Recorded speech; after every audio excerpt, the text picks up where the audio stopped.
Guys, ഇന്ന് വർക്കുള്ളൊരു ദിവസമാണ്. വർക്കിന് പോകാനായിട്ട് നമ്മൾ വെളുപ്പം 4 മണിക്ക് തന്നെ കലൂർ സ്റ്റേഡിയത്തിൽ എത്തിച്ചേർന്നിട്ടുണ്ടായിരുന്നു. അവിടെ നമുക്ക് വണ്ടി ഉണ്ടായിരുന്നു. വർക്ക് വരുന്നത് സൂര്യനെല്ലിയാണ്. അത്യാവശ്യം ട്രാവലിലുകൊണ്ടാണ് ഇത്ര നേരത്തെ നമ്മൾ ഇറങ്ങിയത്. പിന്നെ ബസ്സിൽ കിടന്നൊന്ന് ഉറങ്ങിയിട്ടുണ്ടായിരുന്നു. ഉറങ്ങി എഴുന്നേറ്റപ്പോഴത്തേക്ക് നമ്മൾ മൂന്നാർ എത്തി. വലിയ തണുപ്പൊന്നും പ്രതീക്ഷിച്ചിട്ടുണ്ടായിരുന്നില്ല. അതുപോലെ തന്നെ ഒരു നോർമൽ ക്ലൈമറ്റ് ആയിരുന്നു. പക്ഷേ ഗ്യാപ്പ് റോഡ് കയറിയപ്പോഴത്തേക്ക് നല്ല തണുപ്പും കോടയൊക്കെ കിട്ടിയിട്ടുണ്ടായിരുന്നു. അതൊന്ന് ആസ്വദിച്ച് വന്നപ്പോഴത്തേക്ക് നമ്മൾ ലൊക്കേഷൻ എത്തി. കുറച്ച് ലേറ്റ് ആയിട്ടുണ്ടായിരുന്നു. ഓൾറെഡി ഷൂട്ട് തുടങ്ങിയിട്ടുണ്ടായിരുന്നു. അതുകൊണ്ട് തന്നെ നമുക്ക് ബ്രേക്ക്ഫാസ്റ്റും കാര്യമൊക്കെ മിസ്സായി. പിന്നെ ഇതെൻ്റെ ഫ്രണ്ട് അഞ്ജലിയാണ്. ആൾക്ക് ചെറിയൊരു ഡയലോഗൊക്കെ കിട്ടിയിട്ടുണ്ടായിരുന്നു. അതിൻ്റെ പ്രിപ്പറേഷനും ടെൻഷനാണ് നിങ്ങൾ കാണുന്നത്. ബ്രേക്ക്ഫാസ്റ്റ് കിട്ടാത്തതുകൊണ്ട് തന്നെ നമുക്ക് ബിസ്ക്കറ്റും ചായയൊക്കെ കിട്ടിയിട്ടുണ്ടായിരുന്നു. അത് കഴിച്ച് കഴിഞ്ഞപ്പോഴത്തേക്ക് ലഞ്ച് ബ്രേക്കായി.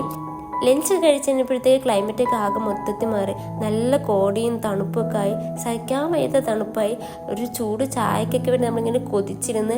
പക്ഷേ ഷൂട്ടിൻ്റെ ഇടയിൽ നമുക്ക് ചായ ഒന്നും കിട്ടിയില്ല. പിന്നെ ഷൂട്ട് കഴിഞ്ഞിട്ടാണ് നമ്മൾ ചായയൊക്കെ കുടിച്ചത്. അങ്ങനെ 6 മണി ആയപ്പോഴത്തേക്ക് ഷൂട്ടൊക്കെ കഴിഞ്ഞ് നമ്മളിത് എറണാകുളത്തേക്ക് തിരിച്ച് പോകുന്ന വഴിക്ക് ചെറിയൊരു ചാറ്റൽ മഴയും അതുകൊണ്ട് തന്നെ നല്ലൊരു കോടയും എല്ലാം കൂടെ കിട്ടി അടിപൊളിയൊരു ക്ലൈമറ്റ് ആയിരുന്നു.